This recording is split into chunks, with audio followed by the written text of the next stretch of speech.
안녕하세요, 여러분. 오늘은 여러분의 건강에 관한 중요한 사항을 안내해 드리려고 합니다. 지속적인 피로감과 체중 증가는 우리 몸이 보내는 건강 신호입니다. 이는 면역력의 저하를 의미할 수 있으며 이에 대한 관심과 적절한 대응이 필요합니다.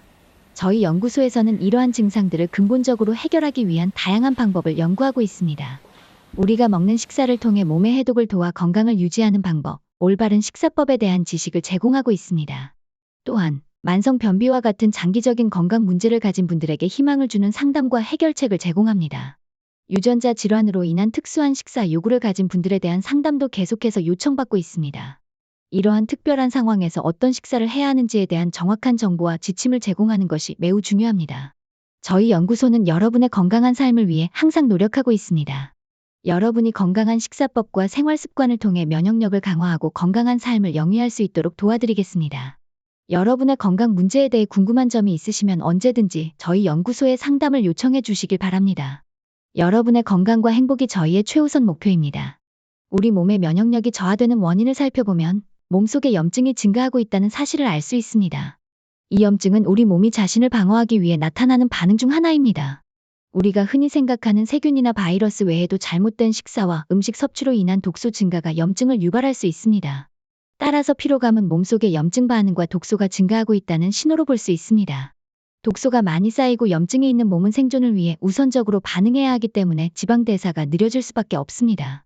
이로 인해 체중이 증가하게 되는 것이죠. 다이어트를 해도 성공하지 못하는 분들은 몸속의 독소와 염증을 먼저 확인하고 해결해야 합니다. 염증을 해결하는 것이 체중 감량에 있어 중요한 열쇠가 됩니다. 그렇다면 우리 몸의 독소와 염증을 유발하는 주된 요인은 무엇일까요? 첫 번째는 가공식품과 인스턴트 음식, 편의점 음식 등에서 발견되는 다양한 화학물질과 과도한 당 섭취입니다. 우리가 하루에 필요한 탄수화물의 양은 대략 100g에서 130g 정도인데 현대인들은 종종 이보다 많은 양의 당분을 섭취하게 됩니다. 밥, 빵, 케이크, 가공 음료수 등에서 섭취하는 당분은 우리 몸의 필요 이상으로 쌓여 독소를 형성하고 결국 건강에 해로운 영향을 끼칩니다. 이러한 문제에 대한 인식과 적절한 대처는 우리의 건강을 지키는 데 매우 중요합니다. 건강한 식습관과 생활 방식을 통해 우리 몸의 염증과 독소를 줄이고 면역력을 강화하는 것이 필수적입니다. 여러분의 건강한 삶을 위해 올바른 식습관과 생활 습관을 유지하는 것이 얼마나 중요한지 잊지 마시기 바랍니다. 당분 섭취가 지나치게 많아질 경우 이는 몸속의 지방이나 단백질과 결합하여 최종 당화산물 또는 당 독소를 형성하게 됩니다. 이러한 독소는 우리 몸에 해로운 영향을 미치며 건강한 신체 기능을 저해합니다. 불행히도 현대인들은 가공식품과 고당분 음식을 과다하게 섭취함으로써 이러한 독소의 증가를 자초하고 있습니다. 두 번째 중요한 요인은 우리 몸이 독소를 효과적으로 배출하지 못하는 상황입니다. 우리의 피부, 간, 심장, 폐 그리고 장은 몸에서 독소를 배출하는 주요 기관입니다. 이러한 기관들의 기능이 저하될 경우 몸속에 독소가 쌓이게 되고 이는 염증을 유발하여 건강을 해칠 수 있습니다. 독소가 몸에 쌓이고 있는지 확인하는 방법 중 하나는 우리의 피로감을 자각하는 것입니다. 아침에 일어날 때 몸이 무겁고 개운하지 않다면 이는 간이 해독 기능을 충분히 수행하지 못하고 있다는 신호일 수 있습니다. 이는 독소가 많이 쌓인 상태라고 해석할 수 있습니다. 또한 우리 몸의 호흡을 통해 배출되는 활성산소의 양을 체크하는 것도 중요합니다. 활성산소의 양이 많다면 이는 세포 기능의 저하를 나타내며 이를 통해 독소의 존재를 확인할 수 있습니다. 세포 기능 검사를 통해 이를 확인하는 것이 도움이 됩니다. 결국 우리 몸의 건강 상태를 유지하려면 올바른 식습관과 생활 습관을 유지하는 것이 중요합니다.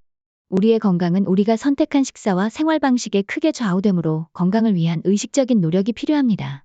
중금속 오염의 문제는 현대 사회에서 점점 더 중요해지고 있습니다. 우리 몸에 쌓이는 수은, 납, 알루미늄, 바륨과 같은 중금속은 건강에 심각한 위협이 될 수 있습니다. 이러한 중금속은 모발 검사를 통해 확인할 수 있으며 이를 통해 독소의 존재 유무를 파악할 수 있습니다. 따라서 중금속 오염 여부를 확인하고 이에 맞는 식사와 라이프 스타일을 조정하는 것이 건강에 큰 도움이 됩니다. 특히 해산물을 자주 섭취하는 분들은 중금속 오염에 주의해야 합니다. 일주일에 3번 이상 해산물을 섭취하는 경우 특히 크기가 큰 참치, 연어, 고등어 같은 생선을 자주 먹는 분들은 중금속 오염의 위험이 더 높을 수 있습니다. 이러한 생선들은 바다에서 더 오랜 시간을 보내며 바다에 오염된 물질을 더 많이 흡수할 수 있기 때문입니다. 또한 과거에 많이 사용되었던 아말감 치료도 중금속 오염의 원인이 될 수 있습니다. 아말감은 치아 수복에 사용되던 물질로 이에 포함된 중금속이 체내에 축적될 가능성이 있습니다. 이처럼 중금속 오염은 다양한 경로를 통해 우리 몸에 영향을 미칠 수 있으므로 꾸준한 관심과 적절한 관리가 필요합니다.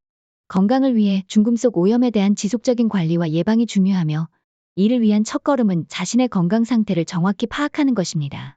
여러분의 건강과 웰빙을 위해 중금속 오염에 대한 정기적인 검사와 건강한 생활 습관을 유지하시길 권장합니다.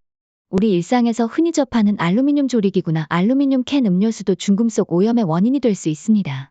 이러한 물체들에서 조금씩 녹아나오는 알루미늄은 중금속 오염을 유발할 수 있어 주의가 필요합니다. 만성 피로나 우울증과 같이 명확한 원인을 찾기 어려운 증상들이 나타날 때 중금속 검사를 통해 원인을 파악하는 것이 도움이 될 수 있습니다.